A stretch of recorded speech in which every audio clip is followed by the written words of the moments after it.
नमस्कार। आज मैं बात करने वाला हूं हमारे अंदर बसने वाले एक ऐसे विज्ञान के बारे में जिसको हम सब जानने के लिए बहुत उत्सुक रहते हैं। वो विज्ञान है किसी के भी मन को पढ़ने की शक्ति का विज्ञान। आपने बहुत बार ये देखा होगा कि बहुत सारे लोग आपको ऐसा चमत्कार दिखाते हैं जिससे आपको लगता है कि उनके पास कोई तांत्रिक विद्याएं हैं। हाल ही में मेरे साथ भी ऐसा हुआ। वो कथा भी मैं आपको पूरी सुनाने वाला हूं, पूरी स्टोरी मैं आपको सुनाऊंगा, जिससे आपको यह लगेगा कि इन पूरे फील्ड में, इस पूरे दर्शन के अंदर, इस पूरे महकमे में, जो भी शब्द आप इसको दे लो, ऐसी साइंसेस या ऐसे विज्ञान सबसे ज्यादा इंप्रेशन क्रिएट करते हैं। और हम सभी लोग चाहते हैं कि चुटकियों में हम भी इसको सीखना जान लें कि कैसे कोई व्यक्ति यह बता सकता है कि आपके घर में कहां पर क्या वस्तु पड़ी है। कैसे आपके हाव भाव से यह पता लगने लगता है कि आपका वाकई में इस वक्त मन में कौन सा विचार चल रहा है, जो ये दर्शाता है कि आपके जीवन की आने वाली प्रॉब्लम या समस्याएं आपके घर में पड़ी हुई कौन सी वस्तु से हैं, बिना किसी नक्शे के। और साथ ही साथ में इसी साइंस को और भी अच्छे से इस्तेमाल किया जा सके, तो मैंने ऐसे बहुत सारे लोग देखे हैं जो ये तक बता देते हैं कि आपका और आपके परिवार वालों का नाम क्या है। आज मैं सारी बात इसके ऊपर करने वाला हूं। हालांकि बॉडी लैंग्वेज मेरा अंदर का एक शौक बचपन से ही था, जिसको मैं हमेशा से यूज करता रहा, हमेशा से पढ़ता रहा। मुझे कभी भी इस बारे में नहीं पता था कि ये एक प्रॉपर साइंस भी है जिसको हम पढ़ या लिख भी सकते हैं। इसी चीज को पढ़ते पढ़ते मुझे एक ग्रंथ के बारे में पता लगा, और यही ग्रंथ हमारा बहुत एंशियंट ग्रंथ है, बहुत वैदिक ग्रंथ है, जिसका नाम है आत्मप्रीच्यति। आत्मप्रीच्यति ये बताता है कि आत्मा का परीक्षण कैसे किया जा सकता है। इसके ऊपर पूरी डिटेल में बात करने से पहले मैं आपको यह बताना चाहूंगा कि मेरे साथ क्या हुआ और मेरे साथ अक्सर क्या होता रहता है, तो शायद आपको मजा आए सुनकर कि किस तरीके से चीजें काम करती हैं। हाल ही में एक बिल्डर के यहां पर बैठे हुए मैंने एक अनुभव किया। अनुभव यह था कि सामने वाले व्यक्ति वास्तु में यकीन नहीं करते थे। वो बहुत ज्यादा इस तरीके से बात कर रहे थे कि वो हिल डुल रहे थे, और मैं कम्युनिकेशन बहुत लंबे लेवल पर लेकर जा रहे थे, मतलब अपनी वार्तालाप को बहुत ज्यादा खींच रहे थे, बहुत ज्यादा एक्सटेंड कर रहे थे। तुरंत प्रभाव से इसी फीचर्स को देखते हुए मेरे मन के अंदर ये बात आई कि इनके उत्तर दिशा के अंदर प्लांट्स पड़े होंगे। कैसे पड़े होंगे इस पे भी हम बाद में आएंगे। दूसरा, क्योंकि वो अपने पूरा जीवन मेरे सामने रख गए अगले 5 से 6 मिनटों के अंदर, तो मैंने एक और बात उनको बोल दी कि आपके घर में एक आत्म कथा पड़ी है, वो एक ही किताब पड़ी है, वो नॉर्थ ईस्ट ईशान कौन के अंदर पड़ी है, और उसका आपके जीवन पर बहुत बड़ा प्रभाव है। कहने को ये बात बहुत छोटी लगे, पर उस व्यक्ति के पैरों के नीचे से जैसे जमीन खिसक गई, और उसने तुरंत प्रभाव से मुझे ये बोला कि आपके पास कोई तांत्रिक विद्याएं हैं। मैं आप सभी लोगों से इन सभी साइंसेस के बारे में खुलकर बात करता हूं, और मैं आप सभी लोगों को बात बोलता हूं कि ये सिर्फ आर्ट है, या ये सिर्फ एक साइंस है, ये सिर्फ एक प्रैक्टिस है जिसको करने से आप भी ये सब चीजें बखूबी बता सकते हो। इसको मैंने नाम दिया है art of body language, science of body language.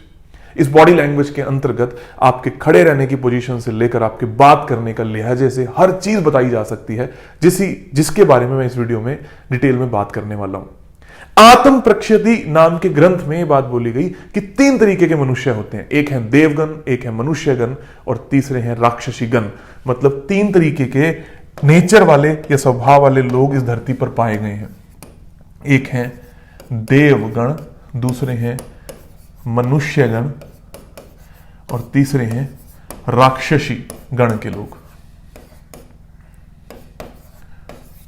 राक्षसी गण के लोग, इनको मैं अपनी भाषा में जब डिवाइड करता हूं तो देव वाले लोग हैं सतव वाले लोग, मनुष्य हैं रजस, और राक्षसी हैं तमस वाले लोग। हालांकि ये कहना बहुत गलत होगा कि राक्षसी लोग हैं, वो हमेशा गलत ही होते हैं। सतव का मतलब ये हो गया जो लोगों को ज्यादा दीन दुनिया से मतलब नहीं है, वो अपने बिहेवियर में, अपनी जिंदगी में बहुत खुश हैं, और वो सिर्फ उसी जिंदगी को वैसे जीना चाहते हैं। रजस वाले लोग या मनुष्य गुण प्रकृति के लोग हर वक्त इसी बात पर ध्यान देते हैं कि आप तुरंत प्रभाव से कैसे कोई भी काम कर लो, या मेरा काम जल्दी कैसे निकल जाए, उसमें किसी दूसरे का नुकसान ना हो। तमस वाले को सिर्फ अपने काम से मतलब है, ये दूसरे के नुकसान या फायदे के बारे में नहीं सोचते। अगर अच्छे तरीके से देखा जाए तो आम जीवन में जो तमस वाले लोग हैं, ये लोग ज्यादातर तौर पर स्वाभाविक रूप से बहुत ही सभ्य समाज के पाए जाएंगे, क्योंकि आपको ज्यादातर वक्त पे पता ही नहीं लगेगा कि वो व्यक्ति करना क्या चाह रहा है। ना उनके अंदर कोई उत्सुकता दिखाई देगी, ना ही कोई निराशा। इसको देखने के लिए, बॉडी लैंग्वेज के लिए जो पहला सिम्टम समझ में आता है वो है आपके हाथ की उंगलियां। इन उंगलियों को आप कैसे देख सकते हैं, ये एक मजे की बात है कि आप इस हाथ की उंगलियों को कैसे समझ पाए। तो आपको अपने इस हाथ की इस उंगली को देखना है।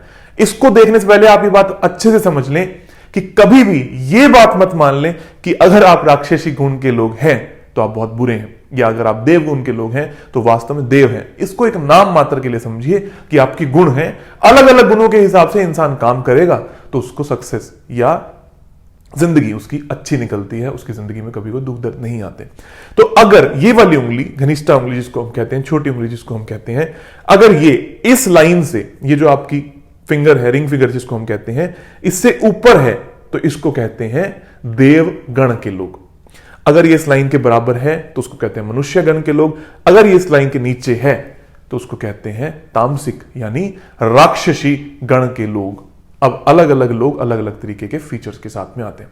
आप किसी के ऑफिस के अंदर गए, आपने जाकर उनकी उंगली देखी और आपने तुरंत प्रभाव से इन 3 चीजों के अंदर आपने उनको बता दिया कि आप तो बहुत ही सभ्य से व्यक्ति हो, आप हल्का खाना खाना पसंद करते हो, आपको बहुत ज्यादा तला फला ज्यादा नहीं पसंद।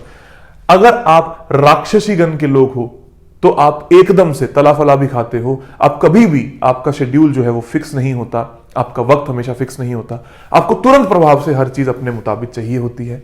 और लास्ट में राक्षसी गुण के जो लोग आते हैं, यहां पर मैंने राक्षसी बोल दिया, इनको मनुष्य गण के लोग बोलेंगे, रजस। राक्षसी गण के जो लोग हैं, आपको ज्यादा प्रभाव उन दुनिया की नहीं रहती, आप अपनी ही दुनिया में खोए रहते हो, आपको कोई खास दुनिया से प्रभाव नहीं है। आप इतनी ही बातें बोलोगे तो उसको लगेगा कि नहीं, वाकई में व्यक्ति में दम है, ये अपने बलबूते पर कुछ कर सकता है, ये आपके मन को पढ़ सकता है। सबसे पहली चीज ये आई। अब मैं आपको और अच्छी बात बताने जा रहा हूं इसके अंतर्गत। सबसे पहली चीज क्या है, फेस की शेप्स और वाणी। हालांकि इसको डिटेल में ज्यादा नहीं बताया जा सकता। सबसे पहले आप फेस की शेप, मैं एक फेस की शेप आपको बताने जा रहा हूं, ये होती है इस तरीके की, लगभग अंडाकार शेप। बॉलीवुड में देखा जाए तो रणबीर कपूर का शक्ल मुझे काफी हद तक इस तरीके की समझ में आती है। आप इंटरनेट से निकाल भी सकते हो, आपको चीजें समझ में आएंगी। इनकी नाक ठीक ठाक सी बड़ी होती है, इनकी आंखें भी ठीक ठाक बड़ी बड़ी लेवल की होती हैं, कान एक मध्यम साइज के होते हैं, होठ और मुंह का जो शक्ल है ये भी ठीक ठाक बड़ी होती है, अंडाकार तरीके के होते हैं, दिखने में बहुत सुंदर रहेंगे, दिखने में बहुत सभ्य रहेंगे। इनका जो शरीर है, शारीरिक प्रकृति है, वो बहुत ज्यादा हैवी भी नहीं होती और बहुत ज्यादा लाइट भी नहीं होती। मतलब आप इसको ये बात कह सकते हो कि ऐसे व्यक्ति ना तो बहुत ज्यादा मोटे पाए जाएंगे, ना ही बहुत ज्यादा पतले पाए जाएंगे। ये जो व्यक्ति हैं, ऐसे व्यक्ति देव गुण के अंदर, ऐसे व्यक्ति राक्षसी गुण के अंदर आते हैं, ना कि देव गुण के अंदर आते हैं। जो बहुत ही नॉर्मल सी बिल्ड के लोग हैं, मतलब दिखने में बहुत सभ्य, दिखने में सुंदर हो सकता है आपको, लेकिन ये साफ सफाई ज्यादा पसंद नहीं करते। इनको बहुत ज्यादा साफ सफाई से कोई खास मतलब होता भी नहीं है। ये अपनी ही दुनिया के अंदर मस्त रहकर खुश रहते हैं, सबसे पहले अपने बारे में सोचते हैं। ऐसी बहुत सारी बातें जब आप सामने वाले को देखोगे तो उसके बारे में बताने लगोगे। इन्हीं बातों को और डिटेल में मैंने बात करी है पंच तत्वों में। अब जब यही व्यक्ति कि आपने नेचर को डिसाइड किया, जब आप वास्तु दोष ढूंढने गए तो उसकी बॉडी लैंग्वेज क्या है, स्थिर है, अस्थिर है, यहां से अर्थ एलिमेंट का पता लगा। उसने कब पेन की बात करी, वहां से पता लगा कि कौन सा दूसरा एलिमेंट उसके जीवन के अंदर आने लग गया। और फिर फेशियल शेप से भी ये पता लगता है कि कौन से 2 चीजें हैं जो आपस में मिल रही हैं। फॉर एग्जाम्पल, किसी का व्यक्ति का फेस फायर एलिमेंट का है, लेकिन एयर एलिमेंट उसमें बाधा बन रहा है या खूबसूरती नहीं दे रहा, तो समझ लेना उसके घर में फायर में एयर आने के कारण बहुत बड़ी समस्या है। ये सारी विद्याएं सामने वाले को समझने की, देखने की, वास्तु दोष ढूंढने की या उसके जीवन में एक एक बारीकी को पकड़ने की है। और जैसा कि मैंने आपको बताया कि आज वो बिल्डर जिनके साथ मैं काम कर रहा हूं, बहुत अच्छे लेवल पर काम कर रहा हूं, वो सिर्फ इसी साइंस की बदौलत भी है।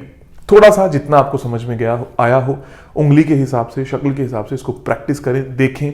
और ये जो फेस मैंने आपको बताया, इस फेस के हिसाब से भी आप ये चेक कर सकते हैं कौन व्यक्ति कौन से शेप्स का है। सबसे पहले मैंने आपको राक्षसी बता दिया। मनुष्य गण के लोग जो हैं, उनका फेस लगभग ओवल रहेगा या स्क्वायर रहेगा, एक तरीके से सम सा फेस रहेगा, ना बहुत ज्यादा अनइवन रहेगा, बिल्कुल नॉर्मल सा फेस रहेगा। और जो देवगण के लोग होते हैं, इनका चेहरा भोला भाला सा, जिसको चेहरा हम कहते हैं, या एक तरीके से ओवल ना होते हुए लंबा जो चेहरा जिसको हम कहते हैं, वो रहने वाला होगा। इन सभी फीचर्स को आप जब मैच करोगे, सामने वाले के बारे में प्रिडिक्शन करोगे, उसकी उंगली को देख लोगे, तो आप बखूबी बता पाओगे कि सामने वाले के मन के अंदर क्या चल रहा है। और इसी साइंस को हम सिखाते भी हैं। हमारा बॉडी लैंग्वेज का कोर्स आ रहा है अगले महीने जनवरी के अंदर, जहां पर मैं पूरे डिटेल में बात करूंगा कि कैसे इस 2 दिनों के कोर्स के अंदर कौन कौन व्यक्ति किस किस तत्व से निकलकर किस किस तत्व की बातचीत भी करता है।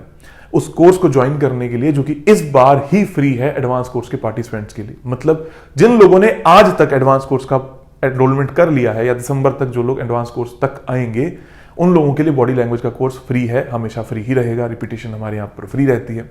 लेकिन जो लोग जनवरी के बाद आने लगेंगे उनके लिए इस कोर्स की फीस 12,000 रुपीज रहने वाली होगी, क्योंकि आज तक हमने अपने सारे कोर्सेज को एज ए सौभाग्य के रूप में आप सभी लोगों से शेयर करने की कोशिश करी। अब हम उनको कमर्शियल वे में उतार रहे हैं, जिसमें बॉडी लैंग्वेज का कोर्स आगे से एडवांस कोर्स के का पार्ट नहीं रहने वाला होगा। तो जो भी लोग उस कोर्स में आना चाहें, इस साइंस को सीखना चाहें, मेरी गारंटी है कि आपको बहुत मजा आएगा। आइए और एनरोल कीजिए। साथ ही साथ में आपके बच्चों का कोर्स जो जनवरी से स्टार्ट होने वाला है हर सैटरडे संडे, उस कोर्स के अंदर भी मैं बच्चों को ये सभी बातें सिखाने वाला हूं। धीरे धीरे 6 महीने का वक्त होगा, जिसमें बच्चों को पूरे आचरण व्यवहार, किसी के मन को कैसे जाने, हर चीज सिखाऊंगा जो मैं खुद प्रैक्टिस करता हूं, ताकि आपके बच्चे जीवन को बहुत अच्छे से जीने लगे। आप सभी का बहुत बहुत धन्यवाद, आभार। ऐसे ही टॉपिक डिसाइड करने के लिए कमेंट बॉक्स में जरूर लिखते रहें, ताकि मैं ऐसी वीडियो आप सभी के सामने लेकर आता रहूं। जिन्होंने भी इस कमेंट को किया कि मुझे बॉडी लैंग्वेज के बारे में जानना है, थैंक यू वेरी मच, ताकि मैं आप तक ये इंफॉर्मेशन लेकर आ पाया। आप सभी का धन्यवाद और आभार।